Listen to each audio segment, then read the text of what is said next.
amahoro nanone ndizera ko mumeze neza ngira ngo aho muherereye mwese amasaha yanyu harimo arakura hanyuma rero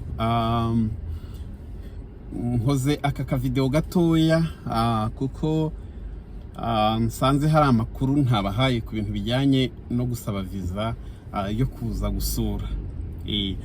Nagiye numva ko abantu bamwe bagiye basaba visa bakazibima. Narinje kubabwira icyo ugomba gukora nyuma yuko bakwimye visa mbere yuko wongera kugerageza amahirwe. Mu busanzwe retere baguha iyo bakwimye visa baguhakanira bandikaho utuntu dukeya, buri utuntu bandika kenshi ntabwo tuba dusobanutse kuko bashobora kukubwira ngo basanze nta fund ihagije ufite iri available yagufasha gukavaringa visite yawe cyangwa travel cyangwa se kwiga, kandi wowe ukabuzi ko werekanye bank statement iriho amafaranga, cyangwa se ukabuzi ko hari undi muntu wagutangiye bank statement kandi uzi ko hariho amafaranga ahagije. Akenshi rero haba hari record immigration officer aba yanditse yakoza karizime muri systeme asobanura neza impamvu yakwimye visa.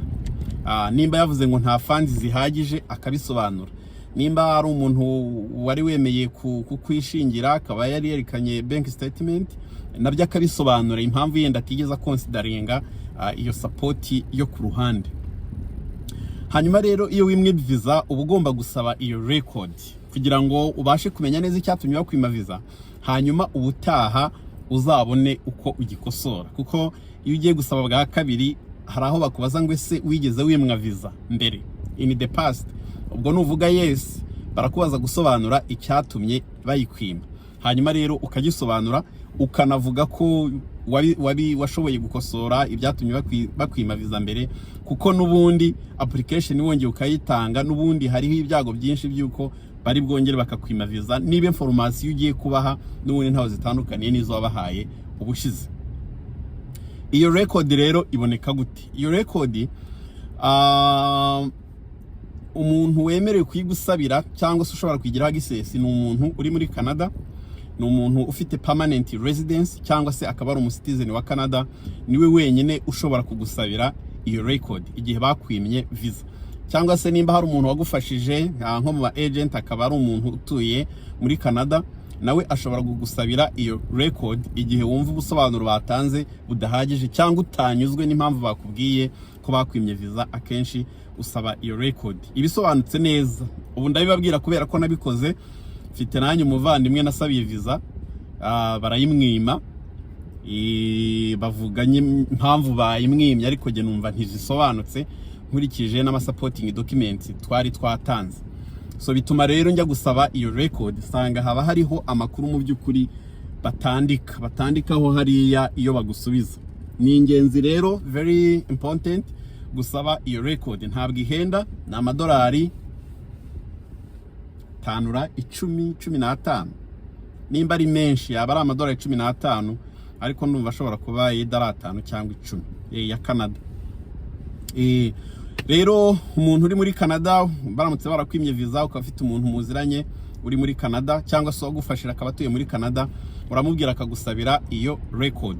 Hasabwa iki? Hari form agomba guprintinga kuri website ya government ya immigration yo gutanga consent, ukayuzuza ukayisinya kuvuga ko umuhaye uburenganzira bw'uko azagusabira iyo record, kuko iyo form abazayisubmitinga arimo asaba iyo record. Ikindi akenera information zawe, akena application number na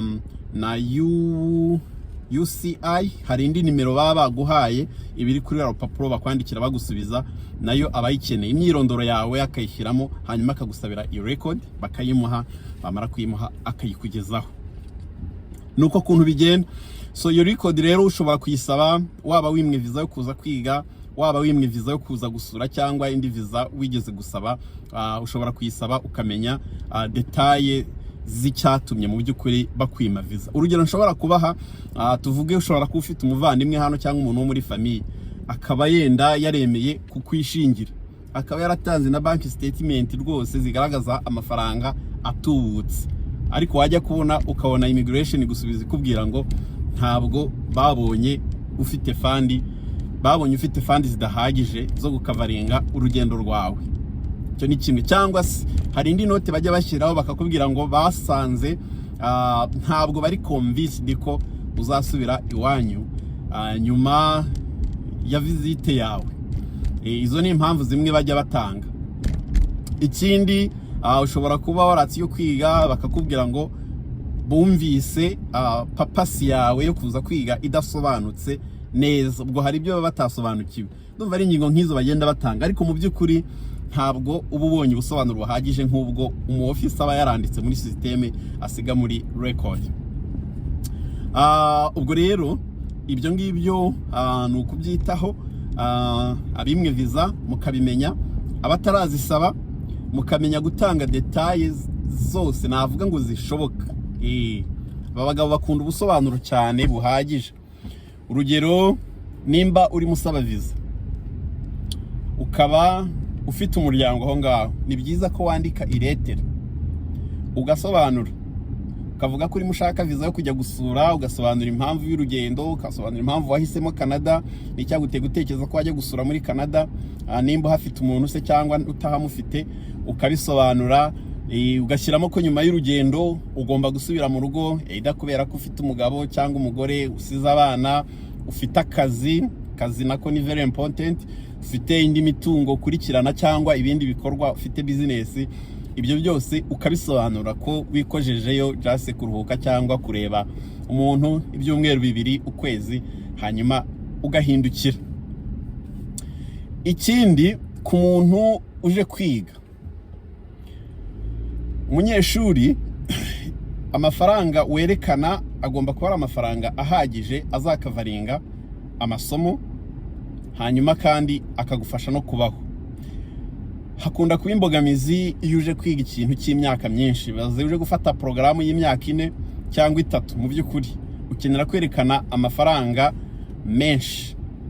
Bivuze yuko uba ugomba kwerekana amafaranga. Mu busanzwe mbere batarabikomeza, umuntu yerekanaga ko ashobora kwishyura nibura umwaka umwe w'ishuri, umwaka umwe bakaba bavuga ko uhagije, yenda n'ayandi azagenda yabona buhoro buhoro, mu gihe yerekanye ko afite izindi suruse zamuha amafaranga ashobora kugenda ayatanga buhoro buhoro. Hanyuma ukanakerekana ko ufite amafaranga yo kugutunga mu mwaka wose. Mu bihe byashize umunyeshuri yasaba kwerekana ko afite ibihumbi 10 by'idolari bizamufasha kubaho umwaka, kandi agashobora no kwishyura ishuri umwaka. Ubu rero ayo kwerekana yo kugutunga barayakubye, asigaye ari ibihumbi 20 ku munyeshuri, hanyuma ugashyiraho n'ay'ishuri ugomba gutanga. Murumva ko ibintu byazamutse. Ugiye gusaba visa rero yo kuza kwiga wabonye admission, ukaba mu by'ukuri porogaramu yawe yishyura nk'ibihumbi 17 ku mwaka, ni urugero mfashe, leta iragusaba kwerekana ibihumbi 20. Ni ukuvuga ko ukeneye kwerekana amafaranga atari munsi y'ibihumbi 37 by'idolari, niko nabibara. Ariko rero bikaba byiza kuba yafite werekanye menshi kurushaho. Niba ufite umuntu uzakwishingira hano, ari umuvandimwe cyangwa undi muntu wo mu muryango, akerekana bank statement, ntabwo bihagije. Mukeneye gushaka icyangombwa cyerekana isano mufitanye. Nimba mwavuze tuyu ni mubyara wanjye se cyangwa ni umuvandimwe wanjye, no gushaka icyangombwa cyemeza isano byanyu. Nibyo byonyine bishobora kubemeza koko ayo mafaranga yerekanye azayatanga igihe azaba akenewe, kuko bavuga ko umuntu ashobora just kwerekana iyo bank statement kugira ngo agufashe kuhagera, ariko mu by'ukuri ayo mafaranga atazayatanga. So nimba muvuze isano, nimba uvuze ngo ni umuvandimwe wawe muravukana, mukeneye gutanga birth certificate, mwese murazishaka mwese, ngira ngo ziranoroshye kuzibona mu Rwanda. Nimba uvuze ati yenda no mubyara wanjye se, nabyo ngira ngo mwabyerekana, ababyeyi banyu bahuje, ubwo birth certificate zaba ari izabo. Ibindi ni ibihe? Isano mufitanye mushobora guprovinga muzanye icyangombwa cya leta gitangwa na leta, nicyo cyonyine cyemerwa. Ki rero ku muntu ushaka kuza kwiga mu by'ukuri, namugira inama yo gushaka porogaramu itamara igihe kinini, porogaramu y'igihe gitoya.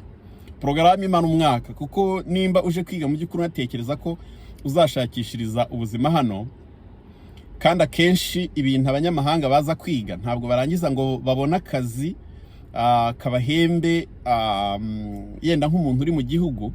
Akenshi bashobora kubona akazi keza, biterwa n'ako umuntu yita keza, ariko ikiba kigambiriye ni akazi kazaguha amafaranga. Hanyuma rero ukazasanga numara no kubona ibyangombwa byo gutura, bya bintu wize ntabwo uri mu bikoresho, ugasanga ariye bizagusaba kugira ikindi kintu wiga. So natanga inama yuko urushaka kuza kwiga ushaka ikintu cy'igihe gitoya. Akenshi amakosi z'igihe gitoya abanatanga n'akazi, ku buryo uza ukakiga ukakirangiza umwaka minimum, dusaba umwaka kugira ngo uzabashe kubona work permit, warangiza ukabona akazi ugakora. Province zimwe zisaba ko umaze gukora amezi 6 cyangwa umwaka, hanyuma ugahita utangira kwa applyinga kubona permanent residence. Wamara kuyibona ukabona washaka rero ukujya kwiga ibyo washakaga kwiga nk'umuntu utuye mu gihugu. Mbibutse ko n'amafaranga aba yahindutse, kuko abaturage ba hano ntabwo bishyura amafaranga angana n'ay'abanyamahanga. Umunyamahanga nimba yishyuye porogaramu ye nimba ari ibihumbi nka 20 ku mwaka, umuturage wa hano biba ari nk'ibihumbi nka 7, 9, nta nubwo bishobora kugera mu 10. So biba biri very cheap. Niyo nama ashobora gutanga ku bantu batekereza kuza kwiga. Komusa nimba uje kwiga porogaramu y'umwaka kameme, urumva ko amafaranga hari amaporogaramu ahindutse yishyura nk'ibihumbi 8, yishyura ibihumbi 9, 10, 11, ukaza ugakubita iyo porogaramu mu mwaka ukaba urayirangije, ugashaka akazi ugakora, ukazabona ibyangombwa. Iyo porogaramu guprovinga ko ufite amafaranga ahagije, urumva ko bishobora kukorohera kuruta gusaba visa uje kwiga imyaka 3, imyaka 4, kuko amafaranga bagusaba ni menshi. Hanyuma mbibutse ko no muri iki gihe bari kugabanya umubare w'abanyeshuri baza kwiga, bari very strict rwose, cyane cyane financially. Amashuri amwe asigaye anasaba ko banza kudepositinga 2/2 cy'amafaranga y'ishuri kugira ngo babone kuguha acceptance letter ujya gusabisha visa.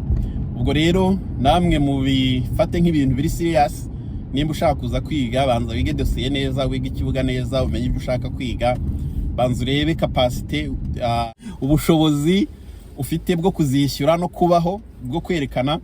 Akenshi amafaranga yo kugutunga ntago bayagusaba kashi, werekana bank statement kandi igomba kuba hari nk'iyamezi 3 cyangwa 6 amafaranga amazeho icyo gihe, ntabwo ari ayanyuraho, nayaba ariho amaze igihe kingana gutyo. So ngayo nguko rero numva ari byo nababwira, nakona nibagiye kongeraho.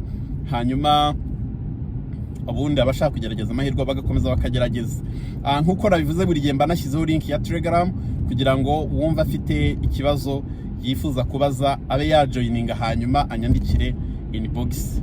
Nimba afite igisubizo nkimuhe, naba ntagifite nkajya kumushakira amakuru yifuza ko namurebera. Nuko bimeze rero, ngaho nimukomeze mugubwe neza aho muri hose. Nyagasani akomeze kubahira mu byo mukora. Turi kumwe naho utaha. Ciao.